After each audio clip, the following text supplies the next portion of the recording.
வணக்கம். நீங்கள் இணைந்திருப்பது நியூஸ் ஃபர்ஸ்டின் மதிய நேர பிரதான செய்திகள். விரிவான செய்திகளுக்கு செல்லும் முன்பாக தலைப்புச் செய்திகள்.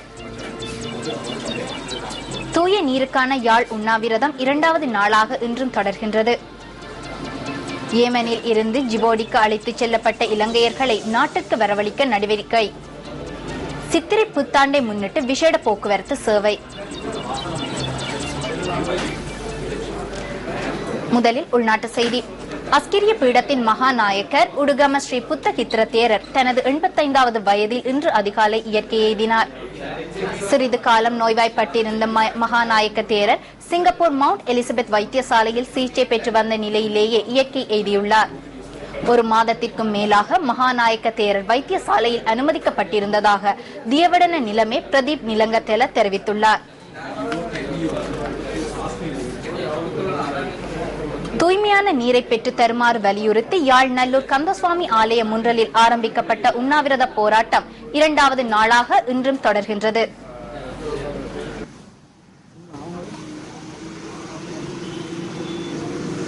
நல்லூர் கந்தசுவாமி ஆலய முன்றலில் மாணவர்கள் சிலர் நேற்றைய தினம் இந்த உண்ணாவிரத போராட்டத்தை ஆரம்பித்திருந்தனர். இன்றைக்கு 2வது நாளாக எங்களோட போராட்டம் தொடர்ச்சியாக இடம்பெற்றுக் கொண்டிருக்குது. நீரோ ஆகாரம் ஒன்றி எங்கள முக்கால்வாசி பேருக்கு மேலே சேலை நேர்த்தி அவங்க உடம்பு முடியாமல் இங்கே படுத்திருக்கணும். அடுத்த கட்டமாக நேற்று இரவு சிஎம்மோட நடந்த உரையாடல்களின் படியாவே தந்த எங்களோட வாக்குறுதிகளின்படி 1வது கோரிக்கை ஏற்றுக்கொள்ளப்பட்டிருந்தது. இந்த நீர் குடிக்க வேண்டாம், மக்களையும் நாங்கள் குடிக்க வேண்டாம் என்று சொல்லிக் கொள்கிறோம். 2வது குடிக்க வேண்டாம் என்றே அவை நேற்று இரவு தந்திருந்தது. ஆகவே ஒரு தெளிவான பதிவை உரிய தரப்புகள் சொல்லணும். சுன்னாகம் பகுதியில் உள்ள நீரில் கழிவு எண்ணெய் கலந்திருப்பதற்கான ஆதாரங்கள் இருப்பதாக ஆர்ப்பாட்டத்தில் ஈடுபட்டவர்கள் தெரிவித்தனர். கடந்த வருடம் டிசம்பர் மாதம் இது நீர் வழங்க வடிகால் செய்யப்பட்ட புத்தகம். இதில் தெளிவாக கிணற்று மாறிகளில் ஓயில் கிரீஸ் கலந்தது என்பது ஏற்றுக்கொள்ளப்பட்டிருந்தது. இது விஞ்ஞானபூர்வமான ஆதாரம். இது அரசு நிறுவனம் ஒன்றினால் தான் செய்யப்பட்டது. இந்த அடிப்படையிலேயே சுகாதார வைத்திய அதிகாரிகள் எம்ஓஹெச் அந்தந்த பிரிவுக்கான எம்ஓஹெச் அவர்கள் இந்த நீரை பருக வேண்டாம் என்பதை சொல்லியிருந்தார்கள். இந்த அறிக்கை முதலமைச்சருக்கும் கௌரவ விவசாய அமைச்சர் கௌரவ சுகாதார அமைச்சர் அவர்களுக்கும் இதன் பிரதிகள் அனுப்பப்பட்டதாக நீர் வளங்கள் வடிகால் அமைப்பு சபையின் முகாமையாளர் சேரணி கூட்டங்களில் தெரிவித்திருந்தார். எங்கெங்கே நீர் மாதிரிகள் பரிசோதனைக்கு உட்படுத்தப்பட்ட என்பதும் எங்கெங்கே ஆயில் அண்ட் கிரீஸ் இருக்கிறது என்பதும்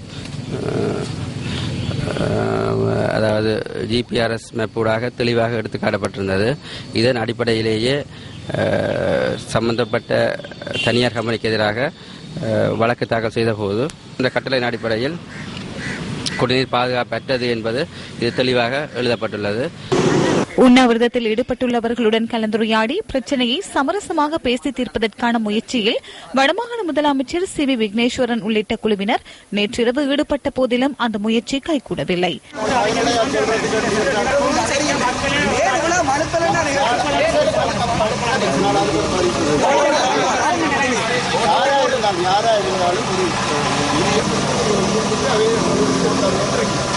இவர் சொல்றாரு வேற எங்கேயும் இன்னொரு ரிப்போர்ட்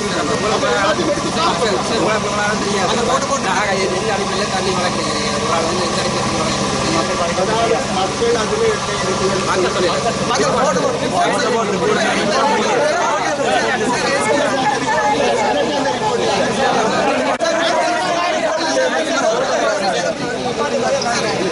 தண்ணியில மாசு இருக்க குடிக்க வேண்டாம் சொல்லி தண்ணி சப்ளை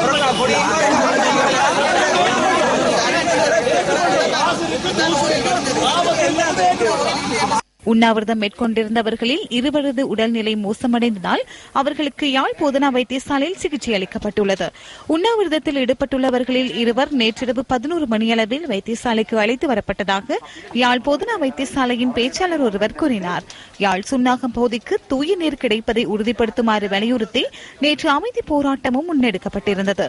நீருக்காக திரண்ட யாழ்ப்பாணம் என்ற துணைப்பொருளில் தூய நீருக்கான பாதிக்கப்பட்ட மக்கள் ஒன்றியத்தினால் இந்த அமைதி போராட்டம் நடத்தப்பட்டிருந்தமை குறிப்பிடத்தக்கது.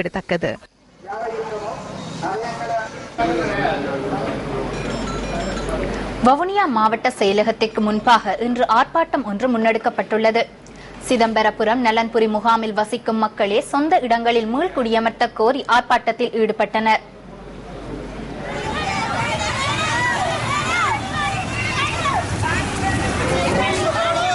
சிதம்பரபுரம் நலன்புரி முகாமில் கடந்த 20 வருடங்களாக தாம் வாழ்ந்து வருவதாகவும் தமது மீள்குடியேற்றம் தொடர்பில் அரசு உரிய பதிலை வழங்கவில்லை எனவும் ஆர்ப்பாட்டத்தில் ஈடுபட்டவர்கள் தெரிவித்தனர். முகாமிலிருந்து வந்திருக்கிறோம். 20 வருஷ காலமா அங்கே இருக்கிறோம். எங்களுக்கு ஒரு அடிப்படை வசதி ஒன்றுமே இல்லை, இதுவரை இல்லை. தார் சீட்ல இருந்தாங்க, மழை வெஞ்சிச்சுன்னா அங்கே ஒழுகுற நிலைமையில இருக்கிறோம். எங்களுக்கு நிரந்தர காணி அல்லது இந்த ஒன்றும் தண்ணி வசதியோ ஒன்றுமே இல்லை. ஜிஏட்ட வந்துறாங்க, அவங்க உள்ள கூட எடுக்கிறாங்கல்ல, எங்களை வாசல்லேருந்து நிறுத்தி வச்சுக்காங்க. உள்ள வந்து என்ன பிரச்சனைன்னு கேட்கலாம். எங்களை பிரச்சனையை கேட்டுட்டு என்ன பிரச்சனை எங்களுக்கு ஒரு நல்ல முடிவு சொல்லலாம். அது கூட ஒரு தரம் ஒன்றும் சொல்றாங்க இல்லை. எங்களுக்கு இப்போ நாங்கள் சொன்னால் எங்களுக்கு ஒரு நல்ல தீர்வு இதில் சொல்லணும். அதுவரை நாங்கள் இப்படத்துல எல்லா சனமும் சேர்ந்து இருக்க போகுது. இல்லாட்டியே ஒரு நாங்கள் இப்போ இன்றைக்கு உண்ணாவிரதம் மாதிரி ஒன்று இருக்க போகிறோம். கண்ணீரோட இங்க வந்து நாங்க நிக்கிற என்னத்துக்கு எங்களுக்கு ஒரு உரிமை வேணும். நாங்க இப்ப 25 வருஷமா நாங்க ஒரு காணி இல்லாம ஒரு வீடு இல்லாம இவ்வளவு ஒரு அல்லோலப்படுறோம் தெரியுமா.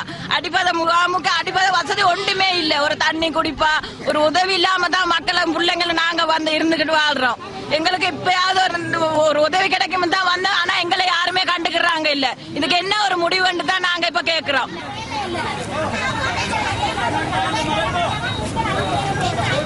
நாங்கள் வந்து 15 வருஷமா இருக்கோம். இதுவரை எங்களுக்கு ஒரு உதவியும் இல்லை, வீடு இல்லை, காணி இல்லை.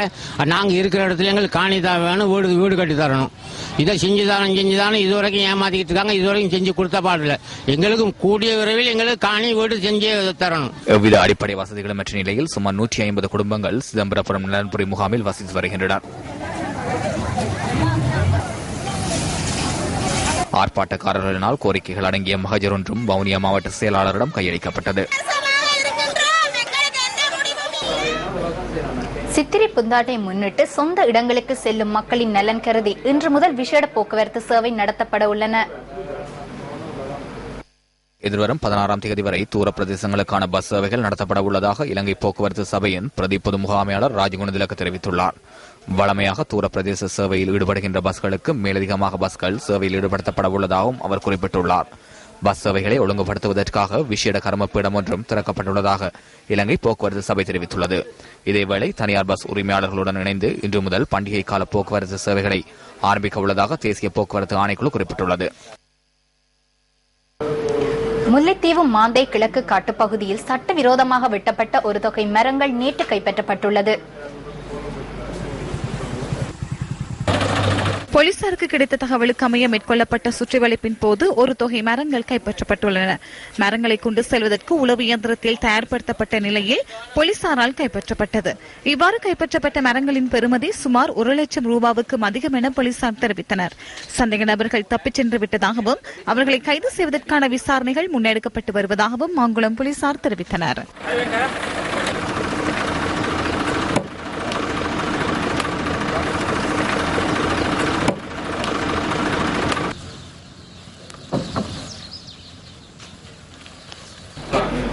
மட்டக்களப்பு ஏறாவூர் மாவடி வேம்பு பகுதியில் ரயிலில் மோதி ஒருவர் உயிரிழந்துள்ளார். இந்த விபத்து நேற்றிரவு இடம்பெற்றுள்ளது.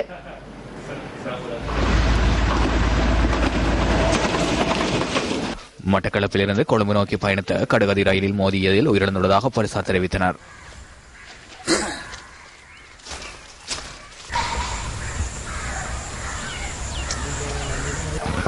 மாவடி வேம்பு பகுதியைச் சேர்ந்த 22 வயதுடைய பத்மநாதன் சதீஸ்வரன் என்பவரே உயிரிழந்துள்ளார்.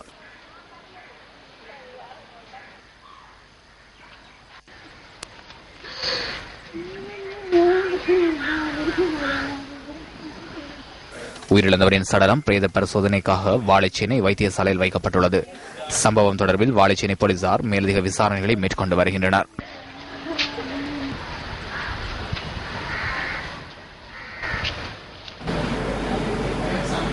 முறிகண்டி A9 வீதியின் முறிகண்டி பகுதியில் காரொன்று விபத்துக்குள்ளாகியதில் ஒருவர் சிறுகாயமடைந்தார்.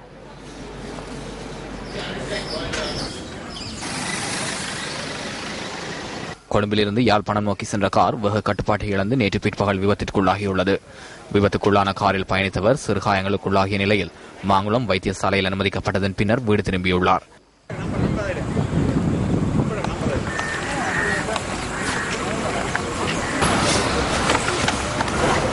விபத்துக்குள்ளான கார் பாரிய சேதங்களுக்குள்ளாகியுள்ளது. விபத்து தொடர்பான மேலதிக விசாரணைகளை மாங்குளம் போலீசார் மேற்கொண்டு வருகின்றனர்.